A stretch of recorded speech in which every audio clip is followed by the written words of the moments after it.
Today, we're breaking down the story they didn't want you to know. Let's rewind to January 1969, Oakland, California. St. Augustine's Episcopal Church. The first morning, 11 children show up. Volunteers serve them hot oatmeal, eggs, and orange juice, completely free. No paperwork, no shame, just food. By the end of that first week, 135 kids are coming through those doors. 6 months later, the program is running in 23 cities.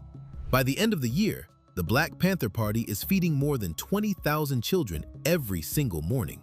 And this wasn't some small charity operation. This was a full-scale community infrastructure that embarrassed the government so badly that a state senator had to admit, under oath, that the Panthers were feeding more poor children than the entire state of California. Let that sink in. A grassroots organization with a few thousand members was outperforming the richest state in the country. The Panthers called it the Free Breakfast for Children program. The FBI called it something else, the greatest threat to their efforts. Not the guns, the breakfast. But we're getting ahead of ourselves. Let's go back to where this all started. October 15th, 1966, Oakland. Two men, Huey P. Newton and Bobby Seale, sit down and write out a 10-point program. We want freedom. We want full employment. We want decent housing. We want education that teaches us our true history. And we want an immediate end to police brutality and the killing of Black people. That last point wasn't theoretical. Oakland police were terrorizing Black neighborhoods, beating people in the streets, planting evidence, killing unarmed men, and walking away clean. So Newton and Seale did something most people thought was crazy. They started following the police, armed, legally armed, because California law at the time allowed open carry of loaded firearms. They would roll up on a traffic stop, step out of the car with rifles and law books, stand at a legal distance, and shout advice to whoever was being detained. You don't have to answer that. You have the right to remain silent. They called it police patrols. The cops called it intimidation. But here's the thing, it was completely legal. And it worked. Complaints of brutality dropped in the neighborhoods they patrolled.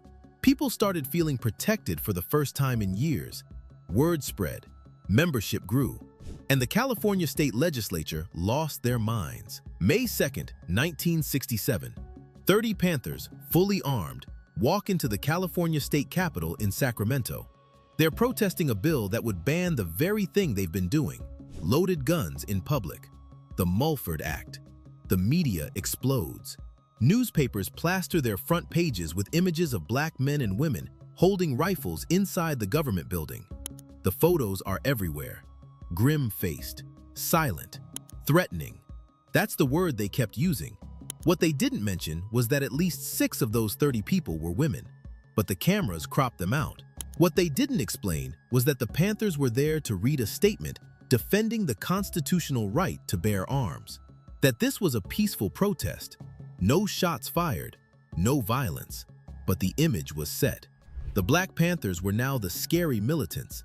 And on July 28, 1967, Governor Ronald Reagan signed the Mulford Act into law, banning open carry. The NRA, by the way, supported that ban. Remember that next time someone tells you the NRA has always stood for gun rights. They stood for white gun rights. When Black people used the Second Amendment to protect themselves from state violence, suddenly, gun control sounded pretty good. Now here's where the narrative gets deliberately twisted. The Panthers didn't stop with police patrols. In fact, the patrols were never the main point.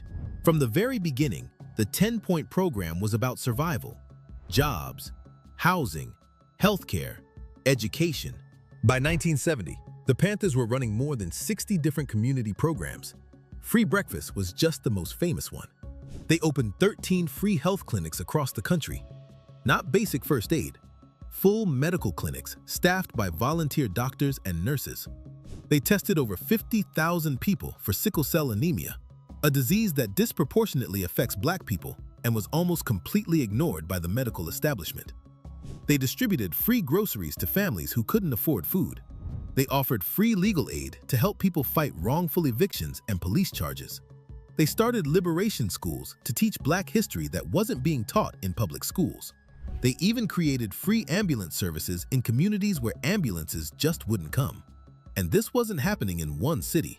At their peak, the Panthers had 45 chapters nationwide, thousands of members, millions of people impacted. But if you open most American history textbooks, you'll find maybe 2 sentences about the Black Panthers. And if they mention the breakfast program at all, it's a footnote, a side project. The story always leads with the guns. And that's exactly what the FBI wanted.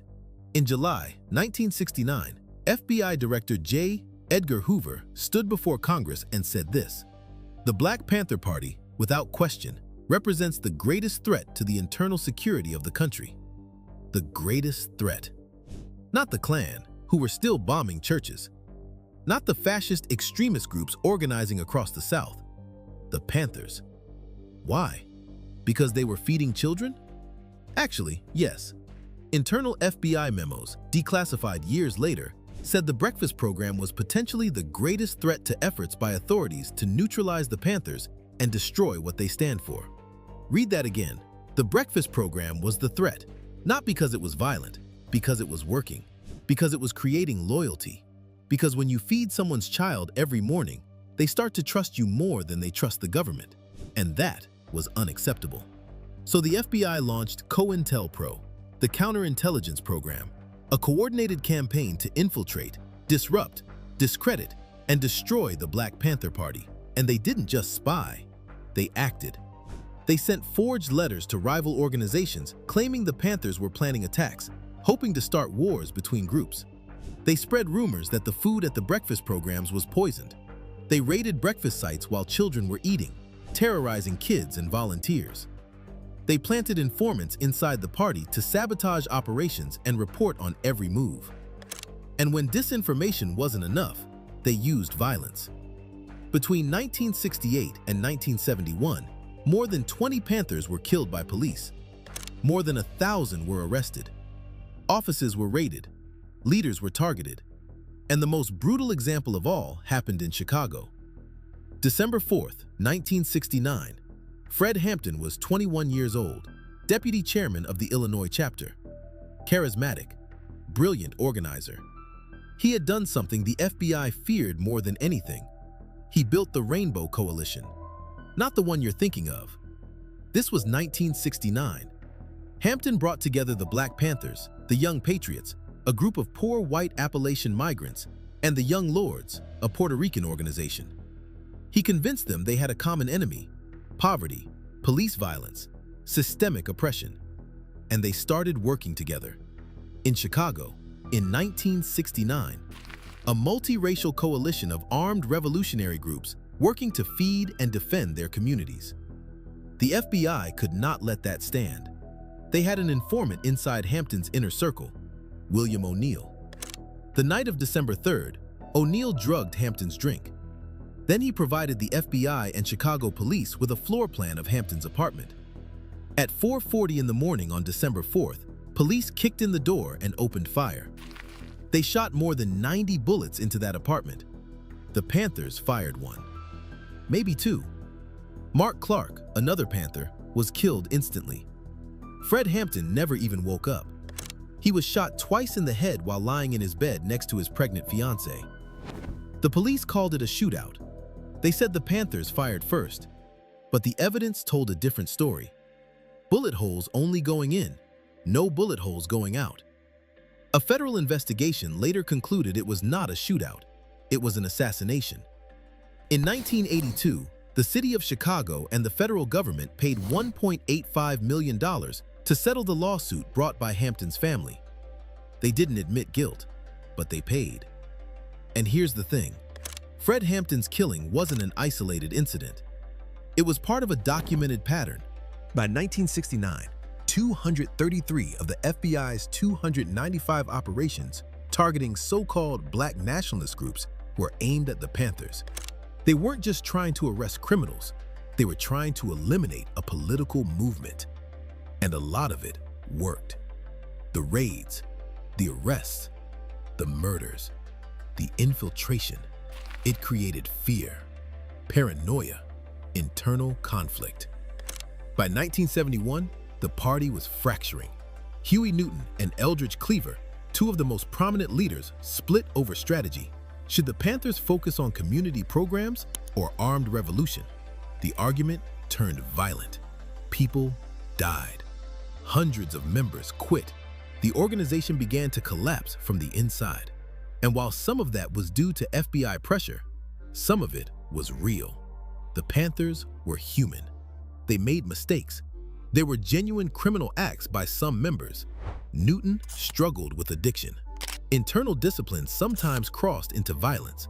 There were accusations of extortion.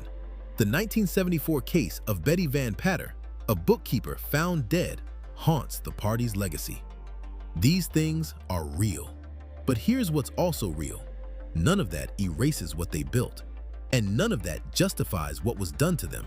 Because while the Panthers were being destroyed, something else was happening.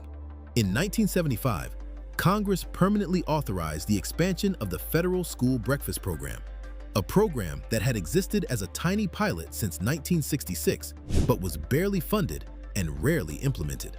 After years of watching the Panthers shame them, after watching a revolutionary organization feed more children than state governments, the federal government finally acted. Today, that program serves breakfast to more than 15 million children every single school day. The Panthers didn't create it, but they forced the government to take it seriously. They proved it could be done. And that legacy is in every single free breakfast served in America today. But how many of those kids know where that idea gained traction? How many teachers explain that the program we take for granted was expanded because a group labeled as terrorists did it first? This is the pattern. This is what they don't want you to see. The Black Panthers were not simply militants. They were not simply community organizers. They were both. And the system couldn't handle that. They couldn't allow a group of black men and women to pick up guns and law books and groceries and say, "We will defend ourselves and we will feed our people." Because that combination is what power actually looks like. The ability to protect and provide. And when black people demonstrate that ability, the response is always the same. Discredit, surveil, infiltrate, destroy. Then teach the next generation that they were the dangerous ones. That's the greatest lie. Not that the Panthers never did anything violent. Some did, but that the violence is all you were taught. That the guns are all you remember. While the breakfast programs, the clinics, the schools, the coalitions, the children who got to eat, all of that gets erased, cropped out of the photo, left out of the textbook, reduced to a footnote if it's mentioned at all. And the reason is simple. If you knew the full story, you might ask why the government spent more energy destroying the people feeding children than the people bombing them. You might start wondering who the real threat was. The Black Panther Party formally disbanded in 1982, 16 years after it started. Most of the leaders are gone now. Huey Newton was killed in 1989. Fred Hampton never made it past 21. Bobby Seale is still alive, still organizing, still telling the story. And the programs they started didn't all disappear. The legacy lives in every community fridge, every mutual aid network, every cop watch group. Every time people say we don't need to wait for the government, we can take care of each other right now. That's the spirit the Panthers built. But the lesson they tried to teach us got buried under 50 years of propaganda. So let me say it plainly. The Black Panthers were not your enemy. They were never your enemy. They were feeding your grandparents, healing your community, teaching your history, and they were destroyed for it. That's not speculation. That's documented history. FBI memos, court settlements, declassified operations, it's all there. But you had to come to a YouTube video to hear it, because they damn sure didn't teach it in school. And that ought to tell you something. By the way, if you want more hidden stories like this, subscribe to Black Stories Untold. Now, back to the point. The question we opened with was this: were the Panthers painted as terrorists because they were dangerous, or because what they were building was too powerful? The answer is both. They were dangerous, not to you, to the system. Because they proved you don't need the government to survive. You need each other. And the moment people believe that, the moment communities start feeding and defending and educating themselves, the power structure breaks. That's why Hoover said they were the greatest threat, not because of the guns, because of the groceries.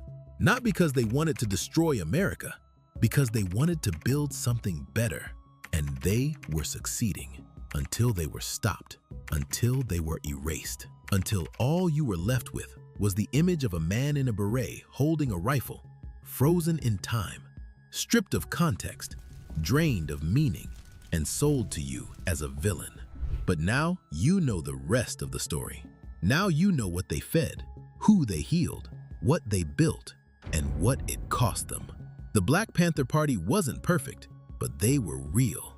And they deserve to be remembered for all of it, not just the parts that make you afraid. This was Black Stories Untold. And as always, thanks for watching.